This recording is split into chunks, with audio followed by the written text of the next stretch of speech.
Prayer means you're telling God what to do. You think you're God's consultant. Meditation means you just shut up. If you just shut up, everything that needs to happen to you will happen to you.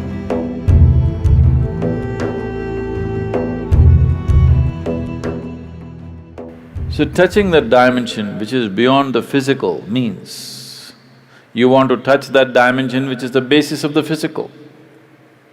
When you say that which is the basis of the physical, what you're talking is that you're not interested in creation, but you're interested in the source of creation.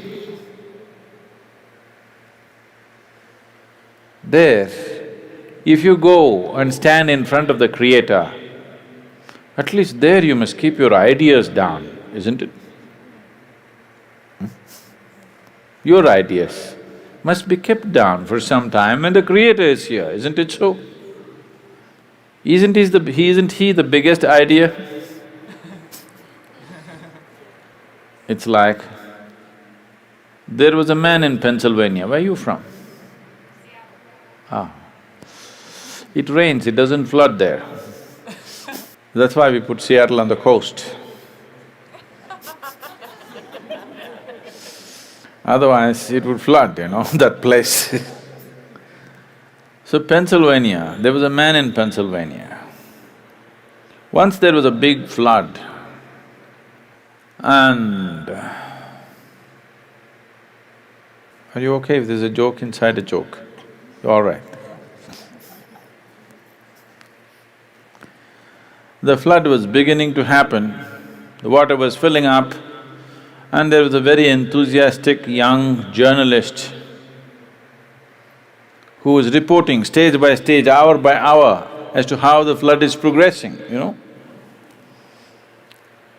Because that is journalism. Somebody is drowning, report to the world, this man is drowning, look at him drowning, take it on the video and show it to everybody how a man drowns. You don't throw the goddamn camera and get the man, no. You show the whole world how a man can drown in a flood. So, these are not the days of video cameras, only, Morse code is how the report is being filed.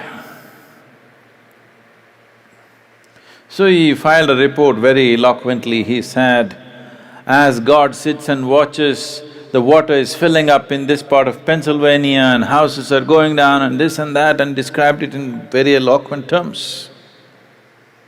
Then he immediately got a response from his editor, leave the flood, interview God. God is sitting and watching, he thought he's somewhere here and forget about the flood, interview God. They didn't get to interview him, it continued. Many homes drowned, many people died, but one man survived. This man who survived went to New York City and shared among people how he survived a Pennsylvania flood where so many people died. People gathered. Then he went to Boston and talked about how he survived a Pennsylvania flood, and more people gathered. Then he came to Seattle and he shared, more people gathered. Then he started his roadshow, city to city, talking and talking about how he survived a Pennsylvania flood. He became a famous speaker in America, and then naturally, every American has to write a book within their lifespan. So he wrote a book, how he survived a Pennsylvania flood. It became famous, he spoke everywhere, and his engagements became international.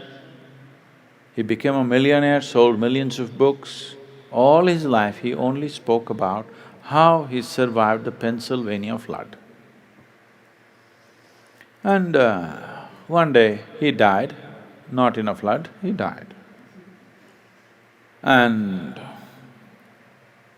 they had an assembly.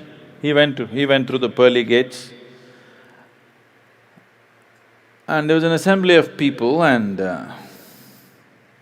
there was an opportunity to speak. A few people could speak.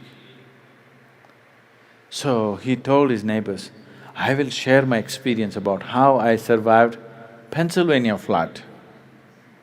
Somebody nudged him and said, there is no one in the audience.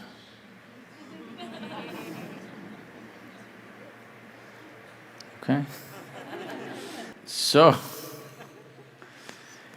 now you don't go stand in front of that which is the basis of creation and throw your ideas at him. You are his idea. Yes? You are just a figment of his idea. If he withdraws his idea, you're gone. So you don't put your ideas. So this is the essence of meditativeness. Prayer means you're telling God what to do. You think you're God's consultant. Meditation means you have understood your limitations, now you just shut up. If you just shut up on all levels, everything that needs to happen to you will happen to you. All the training is just to help them to shut up. That you don't throw your silly ideas at the Creator, you just shut up.